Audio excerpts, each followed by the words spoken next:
ఇప్పుడు digital panel boards అంటున్నారు కదా సార్. ప్రస్తుతం పేరెంట్స్ కున్న డౌట్ ఏంటంటే వాళ్ళ ఇంట్లో స్క్రీన్, టీవీ, ఫోన్ చూస్తూనే ఉంటారు. మళ్ళీ స్కూల్కి వచ్చి కూడా స్క్రీన్ కి అడిక్ట్ అవుతారేమో అని వాళ్ళ డౌట్స్ సార్. సో ఒక్కటి ఏంటంటే నేను చిన్న ఎగ్జాంపుల్ చెప్పగలుగుతాను. ఇప్పుడు ఇంట్లో నైఫ్ ఉంటుంది. ఆ నైఫ్ మనం యాపిల్ కట్ చేయడానికి వాడచ్చు, దాన్ని ఇంకో రాంగ్ వేలో కూడా వాడచ్చు. అలానే ఇంట్లో మనం అసలు నైఫే ఉండొద్దు అనుకోవడం ఫులిష్నెస్. సిమిలర్లీ స్క్రీన్ టైం దేనికి వాడుతున్నారనేది ఇంపార్టెంట్.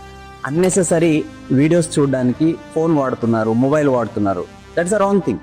బట్ మేము స్కూల్లో వాడుతున్న ఏదైతే స్క్రీన్ టైం ఉందో, ఫస్ట్ ఆఫ్ ఆల్ మేము బోర్డ్ని సెలెక్ట్ చేసుకునేటప్పుడే దానివల్ల ఎలాంటి రేడియేషన్ ఉండొద్దు, పిల్లలకి హెల్త్ ఇష్యూస్ ఉండొద్దని జీరో రేడియేషన్ సర్టిఫైడ్ కంపెనీ, మీరు సెర్చ్ చేసుకోవచ్చు గూగుల్లో కూడా, సెన్సెడ్స్ కంపెనీ వాళ్ళది the only company which is zero radiation certified company. ఆ బోర్డ్స్ని మేము సెలెక్ట్ చేసుకుందాం. సెకండ్ థింగ్ ఏంటంటే 40 minutes డ్యూరేషన్లో 40 minutes స్క్రీన్ టైం ఉండదు, 20 minutes స్క్రీన్ టైం ఉంటుంది. ఇంకో 20 minutes మార్కర్ బోర్డు కూడా అవైలబుల్ ఉంటుంది. సో పిల్లలకి కంటెంట్ని ఎక్స్ప్లెయిన్ చేయడానికి డిజిటల్ బోర్డు ఖచ్చితంగా అవసరమే. టెక్నాలజీ అప్డేటెడ్ ఉండాల్సిందే. అట్ ద సేమ్ టైం వాళ్ళ హెల్త్ కూడా ఇంపార్టెంటే కాబట్టి ఆ నేర్చుకున్నది ప్రాక్టీస్ చేయడానికి మార్కర్ బోర్డు కూడా వాడు. సో దాంట్లో మీకు ఎలాంటి డౌట్ పెట్టుకోవాల్సిన అవసరం లేదు.